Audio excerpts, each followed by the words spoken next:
नमस्कार, यो हो न्यूज 24 टेलिभिजन। बेलुका 8 बजेको न्यूज बुलेटिनमा स्वागत छ। अमेरिकासँगको स्टेट पार्टनरशिप प्रोग्राम एसपीपी यति बेला चर्चा र विवादमा परेको छ। नेपाली नेता बुद्धिजीवीदेखि सर्वसाधारण वृत्तमा संसदबाट एमसीसी अनुमोदन हुँदा नै अनेक आशंकाहरू थिए। यसबाट अमेरिकाको सैन्य प्रभाव नेपालमा बढ्ने भन्ने अनुमानहरू धेरै थिए। एसपीपी मूलतः सैन्य प्रकृतिकै सम्झौता भएकोले विगतका आशंका सत्य साबित भएको दाबी धेरैको छ। पछिल्लो समय नेपालको परराष्ट्र सम्बन्ध असन्तुलित भएको आरोप सरकारमाथि आइरहेको छ। दुई ठूला छिमेकी बीच भूगोल र अर्थतन्त्रको आकारका आधारमा धेरै सानो हाम्रो मुलुकले परराष्ट्र मामिलामा रणनीतिक कौशल देखाउनै पर्छ। यति बेला एसपीपी का सम्बन्धमा उठेका आशंका र अनुमानहरूलाई तत्काल सरकारले चिर्न सक्नुपर्छ। एमसीसी पारित गरेको तर चीनको अर्को महत्त्वकांक्षी परियोजना बेल्ट एन्ड रोड इनिसिएटिभ BRI-लाई अलपत्र पारिएको टिप्पणीहरू पनि भइरहेका छन्। अमेरिकाको सहयोग लिने बित्तिकै चीनको लिनुपर्छ भन्ने पनि होइन। सम्झौताहरू राष्ट्रहितका आधारमा हुनुपर्छ। तर पछिल्लो दिनमा परराष्ट्र मामिलाको सञ्चालनमा एकाङ्की भएको भन्ने आरोप पनि गम्भीर छ। नेपालले कूटनीतिक कौशल देखाउन नसके सन्तुलित एवं असंलग्न परराष्ट्र नीतिको बाटो भुलेमा महाशक्ति राष्ट्रको रणमैदान बन्ने खतरा पनि रहन्छ। त्यसैले राजनीतिक दलहरू दलीय राजनीतिभन्दा माथि उठेर परराष्ट्र मामिलामा एकजुट हुनै पर्छ। अब न्यूज बुलेटिनका हेडलाइन्स। एसपीपी सम्झौताबारे सडकदेखि सदनसम्म चर्को विरोध। सम्झौताको प्रावधानमा सत्ता पक्षदेखि प्रतिपक्षको असन्तुष्टि। सरकार भने गल्ती ढाकछोपमा व्यस्त। सरकारले तत्काल यहाँ उभिएर आफ्नो आधिकारिक धारणा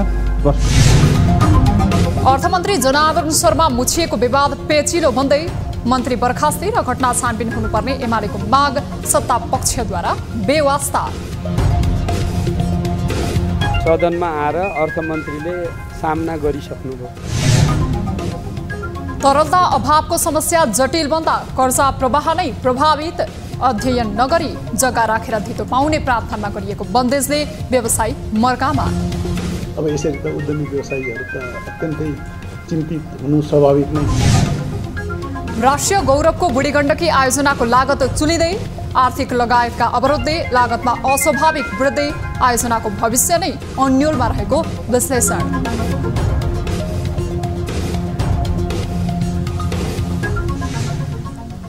र भारतमा नयाँ राष्ट्रपतीय निर्वाचनका लागि दलहरूको तयारी सुरु।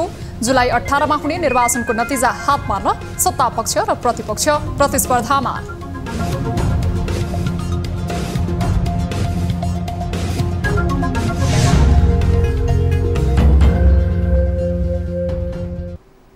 हामी निरन्तर न्यूजमा छौं। प्रधानमन्त्री शेरबहादुर देउवाको आसन्न अमेरिका भ्रमणसँग जोडिएको अमेरिकाको स्टेट पार्टनरशिप प्रोग्राम एसपीपी सम्झौता अहिले चर्चामा छ।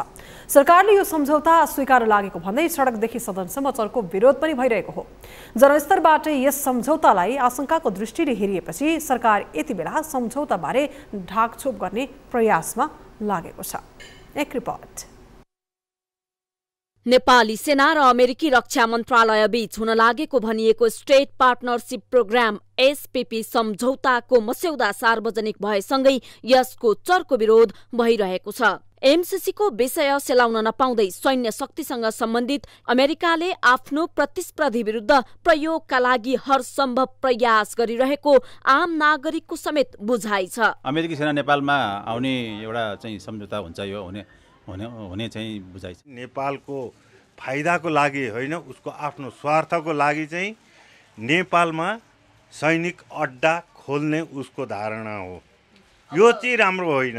प्रतिपक्षी दलहरूले समेत एसपीपी सम्झौताले अमेरिकी सेना नेपालमा आउन अनुमति दिने र यो राष्ट्रघाती हुने भन्दै चर्को विरोध गरेका छन्। मस्यौदा सार्वजनिक भएसँगै नेपालको सिङ्गो समाज एकदमै चिन्तित, त्रसित र गम्भीर रूपले आशंकित छ। कमसेकम यो लेभलसम्म यो सरकार पुग्ला कसैले पनि अपेक्षा गरेका थिए। प्रतिपक्षी दलका नेताहरू मात्र होइन, सत्ता पक्षमै रहेका सांसदहरूले समेत सम्झौताको तयारीबारे प्रधानमन्त्री स्वयंले जवाफ दिनुपर्ने बताउन थालेका छन्। नेसनल गार्डको वेबसाइट हामीले हेर्यौँ भनेदेखि भने 2019 पूर्ववर्ती सरकारको पालोमै अहिले जुन सम्झौताको बारेमा प्रस्तावको बारेमा चर्चा भयो, यो प्रस्ताव त्यही बेलामा आएको भनेर कतै भनिएको छ। पूर्ववर्ती रक्षा मन्त्रीहरूले हामी सकारात्मक गरेर यसलाई अगाडि बढाएको भन्ने पनि कहीँ कहीँ समाचारमा पढिन्छ। यस्तै कुराहरू आइसकेपछि सरकारले तत्काल यहाँ उभिएर आफ्नो आधिकारिक धारणा प्रष्ट छ। तर सरकार भने सम्झौताको वास्तविकताबारे ढाकछोप गर्ने प्रयासमा उद्यत देखिन्छ। नेपाल सरकारले कुनै पनि स्टेट पार्टनरशिप प्रोग्रामको लागि इन्भाइट गरेका छैन, प्रस्ताव राखेका छैन, हामी कहाँ प्रस्ताव आएको छैन। यो कुरा गलत हो, झुट्टा हो, सरासर गलत हो। यस सम्झौताबारे प्रधानमन्त्री देउबा आफैले मुख खोलेका छैनन्, तर चौतर्फी विरोध भएपछि उनले तत्काल सम्झौताबाट ब्याक हुने संकेत गरेका छन्। सम्झौता सम्बन्धी सरकारको यस कदमप्रति थुप्रै आशंका छन्। सैन्य शक्ति सम्बन्धी सम्झौतामा निकै हलुका तौरले प्रस्तुत हुने सरकारको कदमले मुलुकको परराष्ट्र नीतिलाई घातक हुन सक्छ। शक्ति राष्ट्रसँग जोडिएका गम्भीर सम्झौतालाई खेलाची गर्नुभन्दा तयारीपूर्वक अघि बढाउने कि? न्यूज 24 टेलिभिजनका लागि क्यामेरामा सुनिल गुरुङका साथ टिभी जर्नलिस्ट टङ्ककला तिमिल सेना, काठमाडौँ। अमेरिकासँगको प्रस्तावित स्टेट पार्टनरशिप प्रोग्राम एसपीपी सम्झौताको मस्यौदा सार्वजनिक भएको छ। यससँगै प्रधानमन्त्री शेरबहादुर देउवाको अमेरिका भ्रमण नै विवादको चपेटामा परेको हो। विशेष गरी यो सम्झौताले नेपाललाई सैनिक गठबन्धनमा जोड्ने नियत राखेको भन्दै सडकदेखि सदनसम्म यस विरुद्ध चर्को स्वरमा विरोध भइरहेको छ। आखिर किन यो सम्झौताको बुदामा यस्ता विवादास्पद विषयहरू छन् र ती कुराहरू बाहिर आउन सकेनन् त? हेरौँ यो रिपोर्ट। प्रधानमन्त्री शेरबहादुर देउवाले आगामी 28 असारदेखि अमेरिका भ्रमण गर्दैछन्। सो भ्रमणको क्रममा स्टेट पार्टनरशिप प्रोग्राम एसपीपी सम्झौता हुने तथ्य बाहिरिएकोले पनि यो विषय निकै पेचिलो बनेको छ। त्यसो त देउवा सरकार बनेदेखि नै यो सम्झौता अघि बढाउन पहल भएको हो। सम्झौताकै सन्दर्भमा तत्कालीन रक्षा मन्त्री मिनेन्द्र रिजाल गत पुसमा अमेरिका जाने तय भएको थियो, तर भ्रमणको ठिक 2 साता अघि उनले राजीनामा दिएका थिए। तर हाल भने यो विषय विवादित बन्नुको कारणमा समेत आम चासो बढिरहेको छ। के छ त नेपालले विरोध गरेका बुदा? अमेरिकी सेनाले गाडी मात्र होइन, जहाज पनि ल्याउने, नेपालमा अभ्यास तथा ट्रान्जिटको अधिकार र इन्धन भर्ने सुविधा पनि पाउने, अमेरिकी सेनाले संचार प्रविधि जडान गर्ने, नेपालमा तैनाथ तथा परिचालित फौजको बसोबासका लागि यहाँको सरकारले भूमि समेत उपलब्ध गराउने, सैनिक अभ्यास नेपालको उच्च भूगोलमा हुने, अमेरिकी फौज आउने तर कति संख्यामा भनेर किटान नभएको, अमेरिकाले 50 करोड अमेरिकी डलर दिने, त्यस्तो अनुदान अमेरिकी सेनाकै अभ्यास र पूर्वाधार निर्माणमा खर्च हुने, अमेरिकी अनुदान 5 वर्षसम्म खर्च गर्ने प्रस्ताव, तर सम्झौता 5 वर्षमा सकिने भनेर किटान गरिएको छैन। स्थानान्तरण गर्न सकिने तथा अन्य चल सम्पत्तिमा नेपाल सरकारले अमेरिकी सेनालाई कर छुट दिनुपर्ने, सम्झौताका कुनै धारामा विवाद भएमा निरूपणका लागि राष्ट्रिय वा अन्तर्राष्ट्रिय न्यायाधिकरणमा जान वा मध्यस्थताका लागि तेस्रो पक्षको सहयोग लिन बन्देज। अमेरिकाले यसअघि सन् 2011मा नै नेपाललाई एसपीपीमा सामेल गर्न खोजेको थियो, तर नेपालले यसमा अनिच्छा देखाएकाले यो विषय अगाडि बढ्न सकेको थिएन। हाल भने एमसीसी पारित भएको र आफू अनुकूल सरकार रहेको सन्दर्भमा अमेरिकाले सोही कार्यक्रममा नेपाललाई सामेल गर्न खोज्नु अर्थपूर्ण छ। सरकारले यो विषय अस्वीकार मात्र गरेर पुग्दैन, सबै पक्षलाई विश्वस्त हुने आधार समेत दिन सक्नुपर्छ। न्यूज 24 टेलिभिजनका लागि टिभी जर्नलिस्ट राजन ढकालको रिपोर्ट। संस्कृति पर्यटन तथा नागरिक उड्डयन मन्त्री प्रेम बहादुर आलीले आफ्नो मन्त्रालयको बजेट कटौती गरेको भन्दै असन्तुष्टि व्यक्त गरेका छन्। उनले 10.5 अर्ब बजेट कटौती गरेको भन्दै अर्थमन्त्री जनार्दन शर्मासँग गुनासो गरेका हुन्। बुधबार विनियोजन बजेटमाथि सांसदहरूले राखेका जिज्ञासाको जवाफ दिँदै मन्त्री आलीले बजेट कटौतीले कतिपय स्थानीय तहसँग गरिएको साझेदारी कार्यक्रमहरू समेत कटौती भएको बताएका छन्। उनले बजेटको आकार बढ्ने तर महत्त्वपूर्ण मन्त्रालयको बजेट कटौतीले पर्यटन क्षेत्रसँग जोडिएका सम्भावनाहरू पूर्ण विराम लाग्ने चेतावनी पनि दिए। उड्डयन क्षेत्रमा विकसित प्रविधि, आगामी वर्षको यात्रु संख्या प्रक्षेपण लगायतका कारणले त्रिभुवन अन्तर्राष्ट्रिय विमानस्थलको विकल्प तत्काल खोज्नुपर्ने अवस्थालाई राज्यले अविलम्ब सम्बोधन गर्नुपर्ने आवश्यकता रहेको छ। त्यस्तै मन्त्री आलीले निजगढ अन्तर्राष्ट्रिय विमानस्थल बनाउन प्रतिबद्ध रहेको पनि बताए। त्रिभुवन अन्तर्राष्ट्रिय विमानस्थलमा भएको यात्रुको चापलाई ध्यानमा राखेर सो विमानस्थल बनाउनै पर्ने अवस्था रहेको पनि उनको भनाइ थियो। डिजाइन कार्य गरिरहेको छ। राष्ट्रिय योजना आयोगका उपाध्यक्षको संयोजकतामा निर्माण मोडालिटी सम्बन्धी सिफारिस समिति बनेको छ। निजगढ अन्तर्राष्ट्रिय विमानस्थलको नाममा 8050 हेक्टर जग्गा अधिग्रहण गरिनुका साथै सरकारले नेपाल नागरिक उड्डयन प्राधिकरण मार्फत 3 अरब लगानी गरिसकेको छ। मन्त्री आलीले सो विमानस्थलका लागि 8050 हेक्टर जग्गा अधिग्रहण भइसकेको पनि जानकारी गराएका थिए। राष्ट्रपति विद्यादेवी भण्डारीले सरकार आर्थिक रूपान्तरण र प्रगतिको मार्ग पहिलाउन अग्रसर रहेको बताएकी छन्। बुधबार लोकसेवा आयोगको 72औं वार्षिक उत्सवको अवसरमा बोल्दै राष्ट्रपति भण्डारीले सो कुरा बताएकी हुन्। आयोगमा सुधार आवश्यक रहेको बताउँदै उनले नयाँ युगका चाहना सम्बोधन गर्न सुझाव समेत दिए। आयोग मानव स्रोतको पहिचान गरी सरकारी सेवालाई बलियो बनाउने अधिकार प्राप्त संवैधानिक अङ्गको रूपमा रहेकाले यसप्रति थप कटिबद्ध हुनुपर्ने उनको भनाइ छ।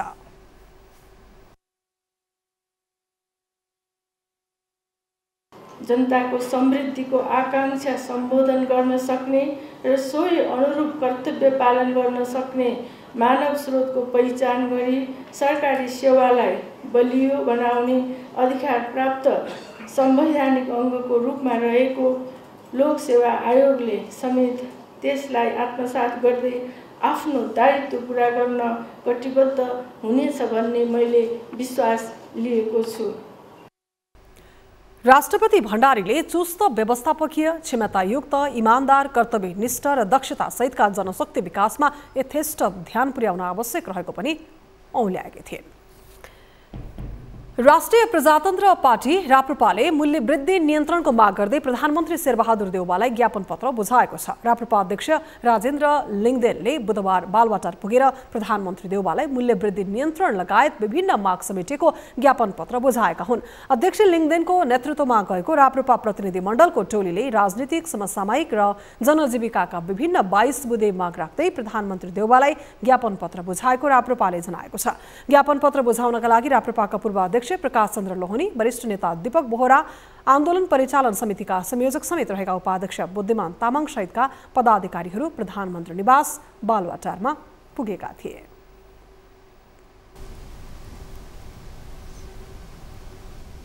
हामी निरन्तर न्यूजमा छौं। पछिल्लो समय विवादको भुमरीमा परेका अर्थमन्त्री जनार्दन शर्मामाथि थप संकट परेको छ। संसदमा प्रमुख प्रतिपक्षी नेकपा एमाले शर्माको नैतिकतामाथि प्रश्न उठाउँदै राजीनामा मागेकाले यस्तो अवस्था आएको हो। सदनमा बारम्बार विवादको विषय उठान भए पनि सत्ता गठबन्धनले भने यो विषयमा खासै ध्यान दिएको छैन। एमाले छानबिन समिति गठनका लागि गरेको मागलाई बेवास्ता गर्दै सत्ता पक्षले बजेटमाथिको छलफललाई प्राथमिकतामा राखेको छ। एक रिपोर्ट। बजेट सार्वजनिक भएको 15 दिनपछि नै अर्थमन्त्री जनार्दन शर्मा गम्भीर विवादमा मुछिएका छन्। उनलाई बजेट निर्माणका क्रममा अनधिकृत व्यक्तिलाई संलग्न गराएको र करको दर हेरफेर गरेको आरोप लागेको हो। यो प्रकरण यति बेला सदनमा समेत जोडतोडका साथ उठिरहेको छ। प्रमुख प्रतिपक्षी दल नेकपा एमाले मंगलबारको प्रतिनिधि सभा बैठकमा यो विषय उठान गर्यो। सो प्रकरणमा अर्थमन्त्री शर्माले चित्तबुद्धो जवाफ नदिएको भन्दै बैठक अवरुद्ध गरेर संसदीय छानबिन समिति गठन गर्नुपर्ने र अर्थमन्त्री शर्माले तत्काल राजीनामा दिनुपर्ने माग समेत गर्यो। यो आरोपलाई अर्थमन्त्री शर्माले रोस्टमबाटै अस्वीकार गरे, तर एमाले भने गम्भीर आरोप लागिसकेकाले तत्काल राजीनामा दिएर अर्थमन्त्री शर्माले छानबिनका लागि मार्ग प्रशस्त गर्नुपर्ने अडानमा छ। यति प्रश्न उठेपछि अर्थमन्त्रीले नैतिक आधारमा राजीनामा गर्नुपर्छ अनि छानबिनलाई पनि मद्दत गर्ला। अब छानबिन भनेको कतिपय कुरा मन्त्री रहँदै त त्यहाँको विवरण त बताउँदैनन् नि, छानबिनै गर्न सक्दैन पछि। त्यसकारणले अर्थमन्त्रीले राजीनामा गरेपछि नैतिक आधारमा, मैले फेरि अरू कुरा गर्दिनँ, के हो त पछि जस्टिफाई होला नि। मंगलबार नै यो विषय उठेको भए पनि बुधबारसम्म संसदीय छानबिन समिति बन्न सकेको छैन, न त अर्थमन्त्रीले नैतिकता देखाउँदै राजीनामा नै दिएका छन्। प्रतिपक्षले प्रश्न उठाएकै भरमा छानबिन समिति बनाउनेमा सत्ता पक्षको कुनै चासो देखिँदैन। सदनमा आएर अर्थमन्त्रीले सामना गरिसक्नुभयो, आफ्नो कुरा राखिसक्नुभयो। त्यसकारणले हाम्रो धारणा त्यही हो। अब अहिले मन्त्रालयको छलफलहरू छन्, अर्थ मन्त्रालयको पनि, रक्षा मन्त्रालयको पनि, प्रधानमन्त्री कार्यालयसँग सम्बन्धित पनि विषयहरू आउँछन्। त्यसकारणले अब यो सबै कुरालाई टुङ्ग्याउनु पर्ने कुराहरू हुन्छन्। प्रतिपक्षले आफ्नो कुरा राख्ने ठाउँ यही हो। यो विषय जटिल बनिरहँदा सत्ता पक्षमै समेत आशंकाको वातावरण बनिरहेको छ। सोही कारण आरोपलाई विषयान्तर गर्नुभन्दा सत्य तथ्य बाहिर आउनुपर्ने तर्क समेत बलियो रूपमा आइरहेको छ। सत्तारूढ दलभित्र छलफल गरेर यसको टुङ्गो लगाउनु पर्नेमा उनीहरूको जोड छ। प्रमुख प्रतिपक्ष दलले स्वाभाविक रूप हो छानबिन चाहिँ गठन गर्ने माग गरेको छ र अब त्यसमा चाहिँ अब छलफल हुँदैछ, छलफलको एउटा निष्कर्ष आउला। तर अब जुन बजारमा अहिले कुरा उठिरहेको छ, यो अत्यन्त संवेदनशील कुरा, त्यसमा चाहिँ अब स्वाभाविक रूपले प्रतिपक्षले माग्नु स्वाभाविकै हो। अर्थ मन्त्रालय जस्तो गम्भीर निकाय सञ्चालनको जिम्मेवारी पाएका व्यक्तिमाथि प्रश्न उठ्नु अस्वाभाविक परिस्थिति हो। यस्तो विषयमा समेत अर्थमन्त्रीले टाल्टुले जवाफ दिएको विषयलाई सहज रूपमा लिन सकिँदैन। अर्थमन्त्रीले गलत नगरेको भए घटनाको छानबिनमा सघाउने उद्घोष गर्न सक्नु पर्थ्यो, तर अर्थमन्त्री र सत्ता पक्षको व्यवस्थाले यसमा अनेक प्रश्न उठ्ने वातावरण बनिरहेको छ। त्यसको निवारणका लागि सत्ता पक्षले थप संवेदनशीलता देखाउन आवश्यक छ। न्यूज 24 टेलिभिजनका लागि क्यामेरामा गोपाल पङ्गेनीका साथमा टिभी जर्नलिस्ट सरोज बस्याल, काठमाडौँ। आर्थिक वर्ष सुरुवातसँगै देखिन थालेको तरलता अभावको समस्या अझै उस्तै छ। कोभिडको असर पश्चात चलायमान बढ्न लागेको अर्थतन्त्रमा तरलता अभावले सङ्कट थोपरेको छ। यही कारण पछिल्लो समय ब्याङ्कहरू कर्जा लगानी गर्न नसक्ने अवस्थामा छन्, जसको प्रत्यक्ष प्रभावमा आम व्यवसायी तथा कर्जा लिने व्यक्तिहरू परेका छन्। धेरै समय ब्याङ्कहरूको चक्कर काट्दा पनि कर्जा नपाउने अवस्थाका कारण अहिले नागरिकहरूले हैरानी बेहोर्नु परेको छ। एक रिपोर्ट। कोरोनाका कारण थलिएको अर्थतन्त्रमा केही सुधारात्मक संकेत देखिन थालेको थियो, तर तरलता अभावको अवस्था लम्बिएर त्यो सम्भावना फेरि धुमिल भएको छ। विलासी वस्तुको अनियन्त्रित आयात र घट्दो निर्यात लगायतका कारण मुलुकको विदेशी मुद्रा सञ्चिति लगातार घट्दै गएको छर्लङ्ग छ। अझ गत भदौदेखि सुरु भएको तरलता अभाव हालसम्म कायम रहँदा अर्थतन्त्र थप प्रभावित बनेको हो। यसको प्रत्यक्ष असर बैंकहरूको निक्षेपमा परेकाले यतिबेला कर्जा प्रवाहको अवस्था समेत बिग्रेको छ। आवश्यकता अनुसार कर्जा नपाउँदा व्यावसायिक क्षेत्रको आर्थिक गतिविधि कम हुन थालेको हो। केही समय अघि कर्जा पाउन कठिन हुने गरेको भए पनि हाल यो काम थप जटिल भएको छ। अझ जग्गा धितोमा राखेर कर्जा लिन नपाउने व्यवस्थाका कारण व्यवसायी मारमा परेका छन्। सरकारले अध्ययन बिना ल्याउने यस्ता नीतिहरूका कारण पनि समस्या देखिएको निजी क्षेत्रको गुनासो छ। ब्याङ्कहरूमा तरलता उपलब्धता छैन, हेर्नुहोस् है, दोहोरो दरको ब्याज दर, त्यसमा पनि फेरि झन् ब्याङ्कहरूलाई त एउटा बाटो पायो नि त कि उद्यमी व्यवसायीलाई होइन म त ऋण दिन सक्दिनँ, तपाईँ पहिला यो नियमावली अनुसार आफ्नो जग्गाको वर्गीकरण गरेर ल्याउनुहोस् भन्दाखेरि त अब यसरी त उद्यमी व्यवसायीहरू त अत्यन्तै चिन्तित हुनु स्वाभाविक नै हो। नेपाल राष्ट्र बैंकले चालु आर्थिक वर्षको मौद्रिक नीति मार्फत 85% को सीसीडी अनुपात हटाएर 90% सीडी अनुपात कायम गरेसँगै बैंकहरूको लगानी क्षमता घटेको हो। सीडी अनुपातलाई सन्तुलन गर्न समेत बैंकहरूले आर्थिक वर्षको सुरुवातमा निक्षेप सङ्कलनको तुलनामा अत्यधिक कर्जा प्रवाह गरे। त्यसकै कारण बैंकहरूको कर्जा प्रवाह क्षमता अहिले कमजोर बनेको हो। बैंकहरूमा निक्षेप नभएर नै माग अनुसार नयाँ कर्जा प्रवाह गर्न नसकिएको बैंकर्सको भनाइ छ। स्रोतकै अभाव हो भन्दा चाहिँ तपाईँको डिपोजिट जति क्रिएसन हुनुपर्ने त्यो क्रिएसन हुन सकेको छैन। अनि डिपोजिट क्रिएसन नभएपछि त्यही डिपोजिटबाट चाहिँ कर्जा प्रवाह गर्ने हो, निक्षेप नै सङ्कलन हुन नसकेपछि कर्जाको प्रवाह रोक्नुपर्ने चाहिँ अवस्था आएको हो। आर्थिक वर्षको सुरुको 6 महिनामा जति चाहिँ अलिकति स्पेस थियो र लेन्डिङ भयो, त्यसपछि चाहिँ त्यही अनुसार चाहिँ स्रोत चाहिँ बढ्न नसकेको तर कर्जाको डिमान्ड चाहिँ उच्च भइरहेको हिसाबले त्यो मिसम्याच भइरहेको हो खासमा चाहिँ। मुलुकमा आर्थिक सङ्कटको सङ्केतहरू देखिन थालेको लामो समय भइसक्यो। सरकारले यी सङ्कटलाई गम्भीर रूपमा नलिँदा अहिले ऋण प्रवाहमा समेत समस्या देखिएको तथ्य व्यवस्था गर्न मिल्दैन। यो अवस्था थप विकराल हुन सक्छ भन्नेमा पर्याप्त ध्यान नदिए यसबाट गम्भीर परिणाम भोग्नुपर्ने यथार्थलाई सरकारले व्यवस्था गर्न मिल्दैन। न्युज 24 टेलिभिजनका लागि क्यामेरामा कान्छा डङ्गोलका साथ टिभी जर्नलिस्ट खगेश्वरी कार्की, काठमाडौँ। शहरी विकास मन्त्री रामकुमारी झाँक्रीले बाहिरी चक्रपथ निर्माण कार्यका लागि अहिले कुनै पनि काम हुन नसकेको बताएकी छन्। बुधबार प्रतिनिधि सभाको बैठकमा आगामी वर्षको विनियोजित बजेटमा सांसदहरूले उठाएको प्रश्नको जवाफ दिँदै मन्त्री झाँक्रीले सो जानकारी दिएकी हुन्। उनले अहिले बनाउने भनिएको ठाउँमा बाहिरी चक्रपथ बन्ने हो कि होइन भन्नेमा अन्यल रहेको समेत स्वीकारेकी छन्। मन्त्री झाँक्रीले काठमाडौँ उपत्यकामा 4वटा सेटेलाइट सिटी बन्ने भने पनि सो कार्य हुन नसकेको समेत बताएकी छन्। पूर्वी दक्षिण कर्नरतिरका अरू 3वटा नैऋत्य वायव्य र आग्नेय सहरको बारेमा चाहिँ सम्भाव्यता अध्ययन चाहिँ जारी छ र त्यो कामको लागि हामीले अहिले जग्गा रोक्ने यस्तो काम केही पनि गरेका छैनौँ। त्यही कारणले 4वटा सेटेलाइट सिटीको बारेमा यही कुरा हो। मन्त्री झाँक्रीले युटिलिटी करिडोरको कानुन चालु आर्थिक वर्षमा संसदमा ल्याउने तयारी रहेको र यो आएसँगै सडकदेखि बाटोका झुन्डिएका तारको व्यवस्थापन हुने विश्वास समेत व्यक्त गरिन्। पुनः बन्ने र खन्ने प्रक्रियाको अन्त्य गर्नको लागि युटिलिटी करिडोरको कानुन चाहिन्थ्यो, त्यो अनुसारको कार्यक्रम चाहिन्छ, त्यो अनुसारको कार्यक्रम कार्यान्वयन गर्ने एजेन्सी पनि चाहिन्छ।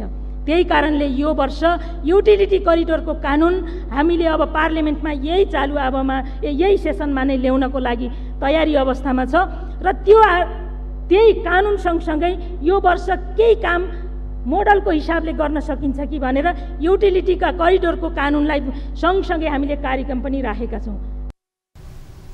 मन्त्री झाँक्रीले नगर विकास कोषलाई छुट्टै 20 अर्बको पुँजी भएको वित्तीय निगम बनाएर नगर विकासको काम गर्ने ऐन ल्याउन लागेको समेत बताएकी छन्। न्युजहरू अझै बाँकी नै छन्, अहिलेलाई ब्रेक।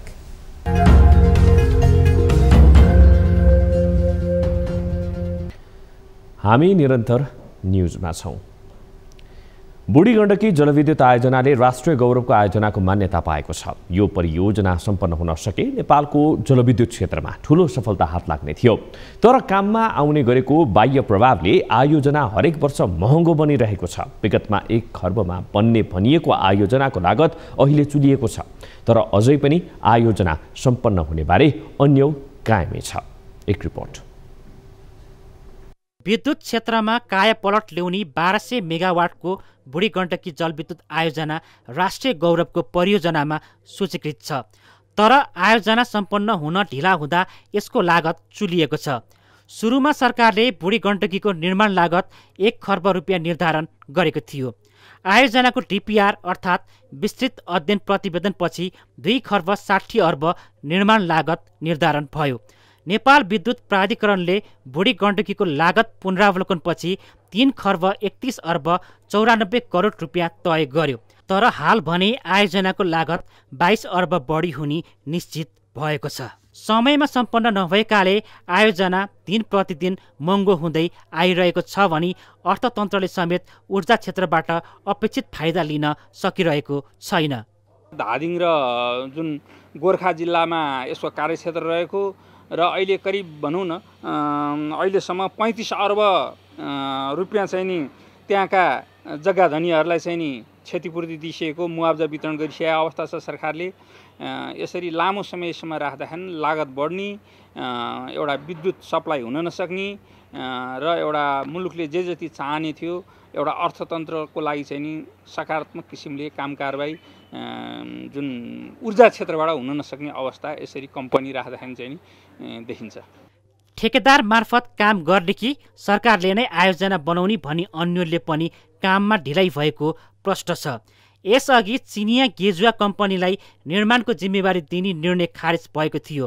हाल स्वदेशी लगानीको कम्पनी मोडलमा निर्माण तय भए लगतै सरकार र पब्लिक सेयर जारी गरेर आयोजना कार्यान्वयनमा लगिएको हो।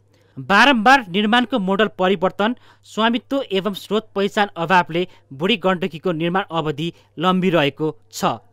आयोजना सुरु हुन सकेका छैन। अब यसले गर्दा के हुन्छ भने हिजो जुन चाहिँ नि लागत अनुमान गरिएको थियो त्यो लागतले पुग्दैन, लागत बढेर जान्छ। नयाँ खालका झमेलाहरू आउँछन्, नयाँ खालका चुनौतीहरू थपिन्छन्। त्यस कारणले आयोजना भनेको उठान गरिसकेपछि त्यसको समयमा अध्ययन गर्ने, अध्ययन अनुसार काम थाल्ने गर्ने, मोडेल पनि निश्चित गरिहाल्ने, कामको मोडेल पनि, आयोजना निर्माणको मोडेल पनि, स्वामित्व संरचना पनि निर्धारण गरिहाल्ने, स्रोत पनि सुनिश्चित गरिहाल्ने गरेर काम गर्यो भने मात्रै हुन्छ। गोर्खा र धादिङ कार्यक्षेत्र रहेर निर्माण गर्न लागि आयोजनाका लागि 35 अर्ब मुआब्जा वितरण भइसकेको छ, तर कार्य प्रगति भने निराशाजनक देखिएको छ। बजेटले प्राथमिकतामा राखेसँगै आयोजनामा प्रगति हुने आशा पलाएको छ, तर यसको लागतले भने अनेक प्रश्न सिर्जना गरेको छ। ठूलो आशा र भरोसा बोकेको आयोजनालाई राज्यले उचित नीति प्रयोग गर्दै समयमा नै निर्माण गर्न ध्यान केन्द्रित गर्न आवश्यक देखिएको छ। न्युज 24 टेलिभिजनका लागि क्यामेरामा सुनिल गुरुङका साथमा टिभी जर्नलिस्ट रबिन ठकुरी, काठमाडौँ। मुलुकको सातै प्रदेशले बजेट सार्वजनिक गरेको छ। प्रदेश 1 देखि सुदूरपश्चिम प्रदेश सरकारले आगामी वर्षको खर्च र आम्दानीको विवरण सार्वजनिक गरेको हो। आकार अनुसार बागमतीको बजेट सबैभन्दा ठूलो देखिएको छ भने कर्णालीको बजेट सबैभन्दा थोरै विनियोजन भएको हो।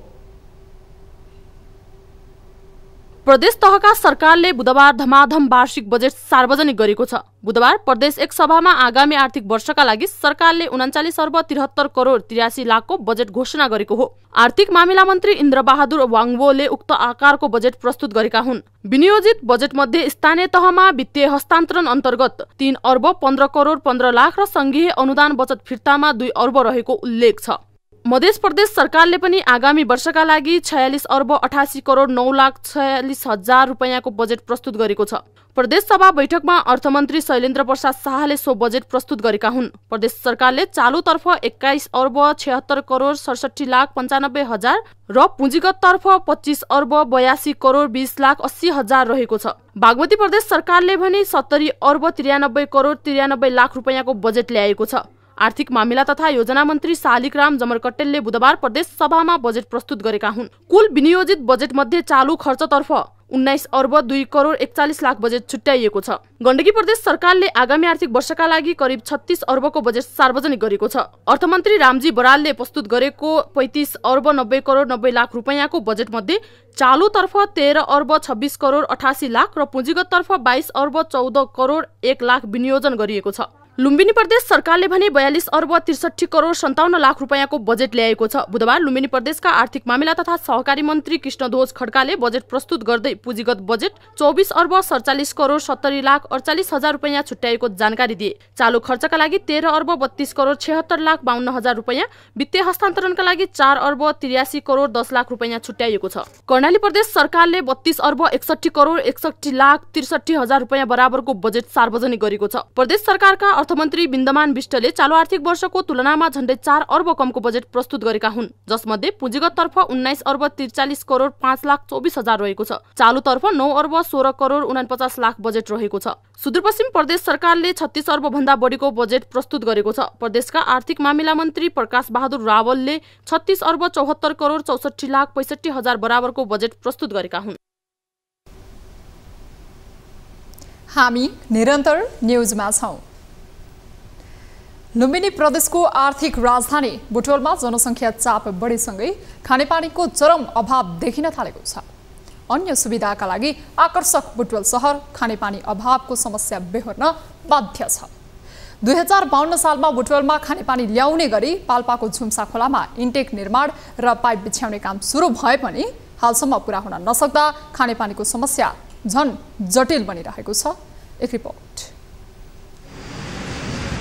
सुविधा सम्पन्न बुटौलमा खानेपानीको अभाव हुन थालेको लामो समय भइसक्यो। विगतमा अभाव देखिएसँगै झुम्सा खानेपानी आयोजनाको काम सुरु गरिएको थियो, तर आयोजना सुरु भएको 28 वर्ष भइसक्दा समेत आयोजना पूरा हुन नसकेको हो। काठमाडौँमा मेलम्ची आयोजना जस्तै लामो समयसम्म पूरा हुन नसकेको झुम्साको आशामा रहेका बुटौलवासीमा निराशा बाहेक केही हात लागेको छैन। राजनीति गर्छन्, अब अन्त गर्न नसकेर यस्तो छ। अझै हामीले 1 वर्ष 2 वर्ष आउला भन्ने मैले च्याप छैन। किनभनेदेखि अहिले सडकले खन्न दिने गरे, सडकले खन्न नदिएपछि बर्खाको कारणले खन्न नदिनुको कारणले अब 1 वर्ष त यताउता गरेर लाग्छ, फेरि अर्को साल यही तुरुन्तै हुन सक्दैन। नेकपा एमालेका उपाध्यक्ष विष्णु पौडेल पटक पटक यो मुद्दालाई पूरा गर्ने सपना देखाउने मध्येका एक नेता हुन्। यसरी सपना देखाउनेमा गृहमन्त्री बालकृष्ण खाँड, पूर्व राज्यमन्त्री अब्दुल रज्जाक, पूर्व मन्त्री सोमप्रसाद पाण्डे, प्रदेशसभा सदस्य भोज प्रसाद श्रेष्ठ, लीला गिरी रहेका छन्। यस्तै बुटौल उपमहानगरपालिकाका पूर्व मेयर शिवराज सुवेदी र नवनिर्वाचित मेयर खेलराज पाण्डे पनि सपना देखाउने नेतामा पर्छन्। 2052 सालमा बुटौलमा खानेपानी ल्याउने गरी पाल्पाको झुम्सा खोलामा इन्टेक निर्माण र पाइप बिछ्याउने काम शुरू भएको थियो, तर काम अपेक्षाकृत गतिमा अघि नबढ्दा पानी त आउन सकेन नै। नेताहरू भने अझै सपना बाँड्न छोड्दैनन्। लगभग पाइप बछ्याउने काम पनि भएको, पाइप पनि प्रशस्त आइसकेको थियो र वार्तामा म पनि पुगेको छु। त्यहाँ वार्ता गरेर पानी ल्याउने तयारी भइसकेको अवस्थामा उहाँको फेरि पदावधि सकियो, स्थानीय चुनाव भयो। स्थानीय चुनाव भएपछि फेरि मेयर साहब चेन्ज हुनुभयो, फेरि चाहिँ त्यो भत्ताभङ्ग भयो। त्यो पाइप कहाँ गयो अहिले पनि मैले प्रश्न गरेँ उहाँ लेखापालजीसित, त्यो पाइप कहाँ गयो भन्दाखेरि खै कता गयो। लामो समयसम्म पूरा हुन नसकेको झुम्सा खानेपानी आयोजनाको 2 वर्ष अघि पुनः आयोजना शिलान्यास गरिएको थियो। तत्कालीन अर्थमन्त्री विष्णु पौडेलले आयोजनाको दोस्रो पटक शिलान्यास गरेका हुन्। 28 वर्षसम्म योजना सम्पन्न नभएको झुम्सा खानेपानी आयोजना निर्माण अब अन्तिम चरणमा पुगेको र 1 वर्षभित्र बुटौलमा पानी आउने खानेपानी संस्थान बुटौलले जनाएको छ। अब 1 वर्षभित्र आउने हाम्रो लक्ष्य छ, त्यसै अनुसार हाम्रो काम पनि अगाडि बढिरहेको छ। अब यदि कुनै प्राकृतिक अवरोध भएन, कुनै अब कानुनी अवरोध भएन भने यदि हाम्रो लक्ष्य अनुसार हामी अगाडि बढ्न सक्यौँ भने 1 वर्षभित्र झुम्सा आइसक्नुपर्छ। हालसम्म 15 करोड खर्च भए पनि आयोजनाबारे पर्याप्त चासो नदिँदा आयोजना लम्बिएको प्रश्न छ। आम नागरिकको दैनिक जीवनसँग जोडिएको यस्तो संवेदनशील विषयमा थप गहन रूपमा चासो दिनुपर्ने हो। तर सरकारी तौरबाट व्यवस्था हुँदा आयोजना ढिलो मात्र भएको छैन, यसको लागत समेत बढेको छ। न्यूज 24 टेलिभिजनका लागि रूपन्देहीबाट विमल छेत्रीपुरीको रिपोर्ट। फोहोर गर्न जति सजिलो हुन्छ त्यसको व्यवस्थापन गर्न त्यति नै गाह्रो हुन्छ। अझ जिम्मेवार निकायले पर्याप्त ध्यान नदिँदा यो समस्या कतै खराब हुन सक्छ भन्ने तथ्य शैलशिखर नगरपालिका 9 गोकुलेश्वरमा देखिएको छ। बजारको फोहोर व्यवस्थापनमा खासै चासो नदिँदा बजार क्षेत्र दुर्गन्धित भएको छ भने सर्वसाधारणको दैनिकी नै कठिन बन्न थालेको छ। एक रिपोर्ट। दार्चुला देशकै त्रिदेशीय नाका भएको एकमात्र जिल्ला हो। दार्चुला जिल्लाको प्रवेशद्वार भनेकै गोकुलेश्वर बजार हो। सुन्दर यस क्षेत्रमा अहिले विमानस्थल समेत बन्ने क्रममा रहेको छ। तर यो क्षेत्र जति सुन्दर छ त्यहाँ फोहोरको व्यवस्थापनको अवस्था दयनीय छ। बजारभित्र रहेको फोहोरको उचित व्यवस्थापन गर्न नसक्दा वर्षौंदेखि दुर्गन्ध मात्र फैलिएको छैन, नागरिकको दैनिकी कष्टकर समेत बनेको छ। फोहोर हुनुमा चाहिँ धेरै जसो त अब यहाँको बजारको फोहोरलाई चाहिँ सही म्यानेजमेन्ट नहुँदाखेरि यहाँको स्थानीय निकाय, स्थानीय सरकारलेदेखि लिएर अन्य संयन्त्रहरूले चाहिँ यसलाई नउठाइदिँदा समयमा र यसको लागि आवश्यक पूर्वाधारहरू खडा नगरिदिँदा भएको हो। अबको भर्खर मात्रै नयाँ सरकार आएको छ, पुरानो सरकारले फोहोरको लागि धेरै त्यत्रो ठुलो ध्यान नदिएको जस्तो लाग्छ मलाई कता कता। सुन्दर गोकुलेश्वरको कुरूप हालत हुनुको मुख्य दोषी स्थानीय सरकार नै हो। तर नयाँ जनप्रतिनिधिहरू आएपछि फोहोर व्यवस्थापन हुने सम्भावना भए पनि भर पर्ने अवस्था नरहेको स्थानीयको बुझाइ छ। यो ठाउँमा हजुरले अब फोहोर देखिहाल्नुभयो, यो लामो समयदेखिको समस्या हो। योभन्दा पहिलाको पनि सरकारको 5 वर्षीय कार्यकालमा पटक पटक यो कुरा उठाइयो र त्यो समाधान भएन। र अब अहिले पनि हामीले अब नयाँ मेयर साहबलाई पनि हामीले ज्ञापन पत्र मार्फतै अर्थात् प्रत्यक्ष र अप्रत्यक्ष रूपमा भनेका छौँ र उहाँले अब छिट्टै यो समस्या समाधान हुन्छ, डम्पिङ साइटको लागि पहल भइरहेछ भन्ने आश्वासन दिनुभएको छ। करिब 130 घरधुरी रहेको गोकुलेश्वर नगरपालिकाबाट दैनिक 3 देखि 4 क्विन्टल फोहोर निस्किने गरेको छ। डम्पिङ साइट नभएकाले नै हालसम्म फोहोर व्यवस्थापन हुन नसकेको हो। सोही कारण नगरपालिकाले यसबारे पहल गर्ने आश्वासन दिएको छ। बजारको जुन फोहोरको अवस्था छ त्यो समाधानतिर जाने स्थितिमा देखिन्छ र त्यसैगरी यो जुन फोहोर अहिले थिग्रिएर बसेको छ, एकपटक यसलाई अभियानका साथ नगरपालिकाले सरसफाइ गर्नुपर्ने देखिन्छ। त्यो सरसफाइ गरिसकेपछि त्यसपछि नगरमा जुन फोहोरको अवस्था छ त्यो सुधार हुँदै जान्छ। फोहोर व्यवस्थापनमा स्थानीय निकाय गैर जिम्मेवार बन्दा बजार दुर्गन्धित भएको प्रष्टै छ। तर स्थानीयले पनि जानेर वा नजानेर फोहोर व्यवस्थापन कार्यलाई जटिल बनाएका छन्। फोहोर फाल्ने क्रममा लापरवाही गरिएकाले समेत अवस्था बिग्रेको हो। अब भने बजारलाई सफा र सुन्दर बनाउनका लागि सरकार र स्थानीयवासीको हातेमालो हुन आवश्यक छ। यसले अहिलेको समस्या समाधान हुने मात्र होइन, भविष्यमा समेत यस्तो अवस्था दोहोरिने सम्भावनाको अन्त्य हुन्छ। न्यूज 24 टेलिभिजनका लागि दार्चुलाबाट हरिप्रसाद जोशीको रिपोर्ट। अब business news.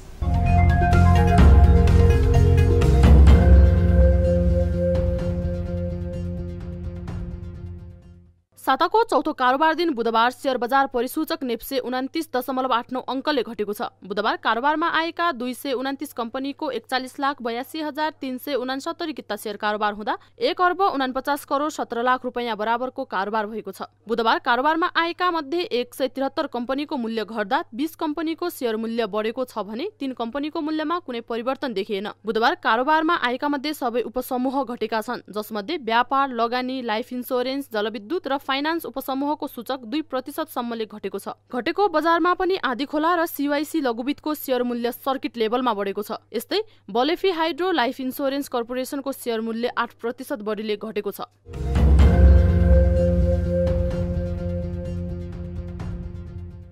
Nepal chamber expo 2022 आयोजना हुने भएको छ। बुधबार पत्रकार सम्मेलन गर्दै नेपाल चेम्बर अफ कमर्सले असार 2 गते बिहीबारदेखि असार 6 गतेसम्म काठमाडौँको भिरकुटी मण्डपमा एक्सपो हुने जानकारी दिएको हो। पछिल्ला 4 संस्करणहरूको सफलतापूर्वक आयोजनापछि नेपाल चेम्बर अफ कमर्सले मेलाको 5औं संस्करणमा व्यापारिक अन्तर्क्रिया, आयात निर्यातको सूचना आदान प्रदान तथा नेपाली उत्पादनको बजारीकरणमा विशेष जोड दिएको छ। मेलामा अन्तर्राष्ट्रिय व्यापारिक समुदायको प्रत्यक्ष सहभागिताले अन्तर्राष्ट्रिय क्षेत्रमा भइरहेका आर्थिक क्रियाकलाप, नवीन प्रविधिको प्रयोग एवं व्यापार व्यवस्थापनका नयाँ आयामहरूलाई नियाल्न नेपाली उद्योगी व्यवसायहरूलाई सहयोग मिल्ने आयोजकको विश्वास रहेको छ।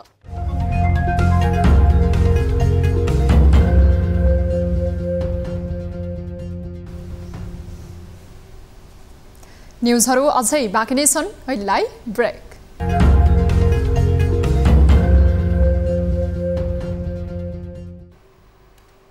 हामी निरन्तर न्यूजमा छौं। अब स्पोर्ट्स न्यूज।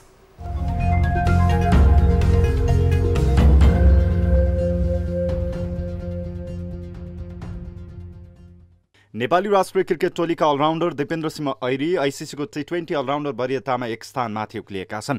अन्तर्राष्ट्रिय क्रिकेट परिषद आइसिसीले बुधबार सार्वजनिक गरेको T20 अलराउन्डरको वरियतामा ऐरी 9औं स्थानमा उक्लिन सफल भएका हुन्। आइसिसीको वरियतामा उच्च स्थानमा पुग्ने ऐरी पहिलो नेपाली खेलाडी हुन्। यसअघि 10औं स्थानमा रहेका ऐरी अहिले 152 रेटिङ पाई 9औं स्थानमा उक्लिएका हुन्। अलराउन्डरको वरियतामा अफगानिस्तानको मोहम्मद नाबी शीर्ष स्थानमा छन् भने बङ्गलादेशका साकिब अल हसन दोस्रो रहँदा इंग्ल्यान्डका मोइन अली वरियताको तेस्रो स्थानमा छन्। T20 को ब्याटिङतर्फ भने नेपालका कुशल भुर्तेल 39औं, दिपेन्द्र सिंह ऐरी 43औं स्थानमा र आसिफ शेख 97औं स्थानमा छन्।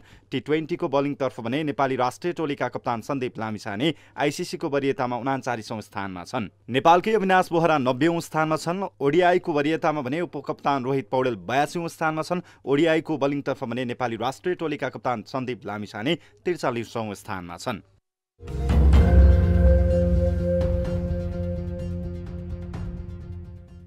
नेपाली महिला राष्ट्रिय फुटबल टोलीको प्रशिक्षकमा बालगोपाल महर्जन नियुक्त भएका छन्। नेपाली महिला टोली राष्ट्रिय टोलीको नियमित प्रशिक्षण अन्तर्गत एसियन कपको लागि प्रशिक्षणमा रहेका छन्। राखेप अन्तर्गत फुटबलकै करार प्रशिक्षक रहेका महर्जनलाई राखेप र युवा तथा खेलकुद मन्त्रालयले सफल प्रशिक्षकको छवि बनाएका महर्जनलाई महिला टोलीको मुख्य प्रशिक्षकको रूपमा नियुक्त गरिएको हो। महर्जनको प्रशिक्षणमा महिला टोलीले एसियन गेम्स खेल्नेछ। प्रशिक्षक महर्जनले राखेपले सुरु गरेको नियमित प्रशिक्षण अन्तर्गत फुटबल टोलीलाई प्रशिक्षण दिइरहेका छन्। प्रशिक्षक महर्जनले मौसमको अवस्थालाई ध्यान दिँदै मैदान बिगार्न नचाहेकोले साताका केही दिन ट्र्याकमा प्रशिक्षण गरिरहेको र सातामा 2 देखि 3 दिन फिल्डमै प्रशिक्षण गरिने बताए। उनले प्रशिक्षणले मात्रै नपुग्ने र वैदेशिक प्रशिक्षणसँगै मैत्रीपूर्ण खेलको अवसर पाए राम्रो हुने थपे। राष्ट्रिय टोलीको पूर्व कप्तान समेत रहेका महर्जनले अन्तर्राष्ट्रिय फुटबलबाट सन् 2005 मा सन्यास लिएका थिए। त्यसपछि उनी प्रशिक्षणतर्फ लाग्ने निधो गरे। महर्जनको प्रशिक्षणमा नेपालले विक्रमसम्म 2072 सालमा स्वदेशमा आयोजना भएको साफी 19 फुटबलमा नेपालले उपाधि जित्न सफल भए।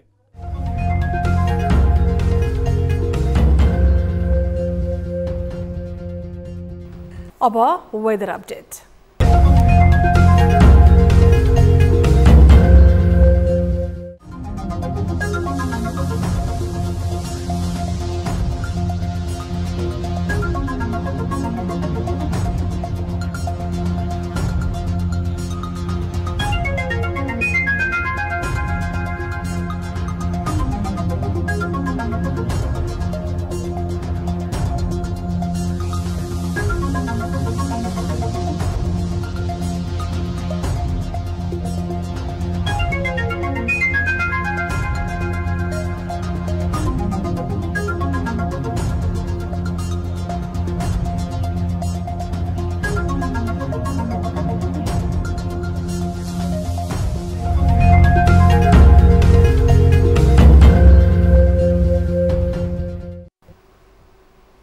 अब न्यूज बुलेटिनको अन्त्यमा पुनः हेडलाइन्स।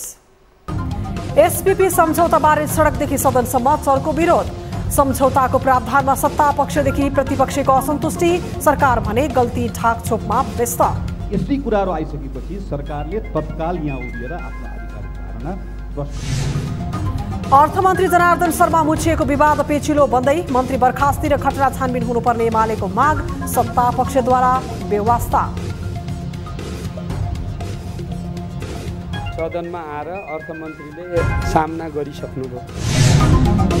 तरलता अभावको समस्या जटिल बन्दा कर्जा प्रवाह नै प्रभावित, अध्ययन नगरी जग्गा राखेर धितो पाउने प्रावधानमा गरिएको बन्देजले व्यवसायी मर्कामा। अब यसरी त उद्यमी व्यवसायीहरू त अत्यन्तै चिन्तित हुनु स्वाभाविक नै। राष्ट्रिय गौरवको बुढी गण्डकी आयोजनाको लागत चुलिँदै, आर्थिक लगायतका अवरोधले लागतमा अस्वाभाविक वृद्धि, आयोजनाको भविष्य नै अन्यलमा रहेको विश्लेषण।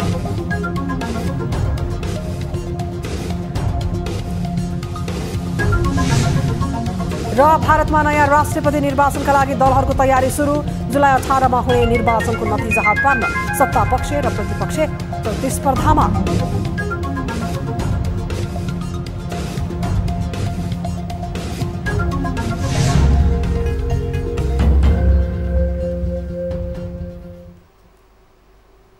न्यूज बुलेटिन अहिलेलाई यति नै। जाँदा जाँदै ताली र गालीका लागि हामीले सोधेको प्रश्न, फोहोर व्यवस्थापनमा कुनै जिम्मेवारी लिन नचाहने बागमती प्रदेश सरकारका एक मन्त्रीले नुवाकोट र धादिङले काठमाडौँको फोहोर सहन नसक्ने भन्दै मेयर बालेन शाहलाई दिएको चेतावनी वा उपदेश स्वाभाविक लाग्छ भनेले तालीमा र लाग्दैन भनेले गालीमा भोट गर्नुहोला। हाम्रो पात्रको एप्लिकेसनमा गएर भोट गर्न सक्नुहुनेछ।